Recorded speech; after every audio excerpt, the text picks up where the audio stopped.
હમણાં last week આઈઆઈએમમાં મારો workshop હતો. વિષય હતો રેડિયોની જર્ની. છેલ્લા 15 વર્ષમાં રેડિયો કેટલો બદલાયો. મને ઘણા લોકો પૂછે છે કે રેડિયોનું ફ્યુચર શું. ત્યારે હું એક જ જવાબ આપું છું કે છાપાની અત્યારે શું હાલત છે. તમે છાપું વાંચો છો, પણ તમારી નવી જનરેશન એ એટલું જ પ્રેમથી છાપું વાંચે છે. તમારી અને ન્યૂઝપેપરની દોસ્તી જેવી છે એવી દોસ્તી તમારા ઘરમાં જે ટીનેજર છે એની ન્યૂઝપેપર સાથે ખરી? નહીં ને. તમે જેટલી મિનિટ દિવસમાં છાપાને આપો છો એટલી મિનિટ આવનારી પેઢી ન્યૂઝપેપરને આપે છે. એ એકચ્યુઅલી હાથમાં છાપું નથી લેતા, પણ એ ન્યૂઝ તો મેળવી જ લેશે. ક્યાંથી? એનો સોર્સ હવે ઇન્ટરનેટ છે. ભલે સાચા હોય કે ખોટા હોય, પણ ઇન્ટરનેટ પર અલગ અલગ વેબસાઇટ્સ પરથી ફટાફટ ન્યૂઝ મેળવી લે છે એને જે જોઈતા હોય એ. એટલે ન્યૂઝ તો રહ્યા જ છે, ખાલી એનું ફોર્મેટ બદલાયું છે. અને આવું જ રેડિયોની બાબતમાં પણ થશે જ્યારે થવાનું હશે ત્યારે. તો બીજો સવાલ મને એવો પૂછવામાં આવે કે તો તમને ચિંતા નથી થતી? અલા શેની ચિંતા? જયારે રેડિયો જોઈન કર્યો ત્યારે ખબર નહોતી કે શું થવાનું છે, તો હવે અત્યારે શેની ચિંતા કરું? અચ્છા, એક ત્રીજો સવાલ પૂછવામાં આવે જયારે હું ઓટોગ્રાફ આપું ત્યારે એમાં લખતો હોઉં છું, remember even this will pass અવે.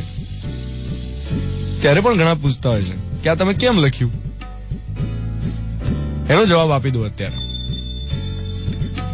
એનો જવાબ એ છે કે વર્ષો પહેલા મેં ક્યાંક વાંચ્યું હતું એક પુસ્તકમાં કે આ સમય પણ પસાર થઈ જશે.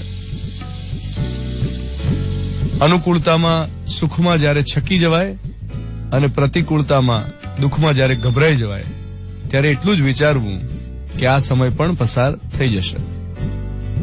બધી સ્થિતિમાં, સુખમાં કે દુઃખમાં, ધનિક અવસ્થામાં કે નિર્ધન અવસ્થામાં, રોગમાં કે નિરોગી સ્થિતિમાં, જ્યારે તમારી પ્રશંસા થતી હોય ત્યારે કે પછી તમારી ટીકા થતી હોય ત્યારે, તમને લાભ થતો હોય ત્યારે કે પછી ખોટ જતી હોય ત્યારે, જીવનની કોઈ પણ પરિસ્થિતિમાં, સુખમાં હો કે દુઃખમાં, એક જ વસ્તુ વિચારવી કે આ સમય પણ પસાર થઈ જશે. અને આ સૂત્ર આમ એટલું સહેલું નથી અપનાવવું. લખવું અથવા બોલવું સહેલું છે, પણ જયારે એના વિશે વિચારીએ અથવા તો ચિંતન કરીએ અથવા તો એને આચરણમાં મૂકવાનો પ્રયત્ન કરીએ ત્યારે સુખ અને દુઃખ બંને એનો ભાર હળવો તો થઈ જ જતો હોય છે. આનંદનો ભાર અને વિષાદનો ભાર બંને હળવા કરવા માટેનો સારામાં સારો રસ્તો છે.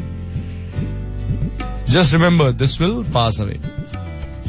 એ જ આજનો મોર્નિંગ મંત્ર. 7:12 થઈ રહી છે. જો ને જોતામાં આખો મહિનો વીતી ગયો. રિયલાઇઝ પણ થયું આખો મહિનો પૂરો થઈ ગયો. 31 જાન્યુઆરી 2018 નો પહેલો મહિનો સમાપ્ત. આજે બુધવારની સવાર.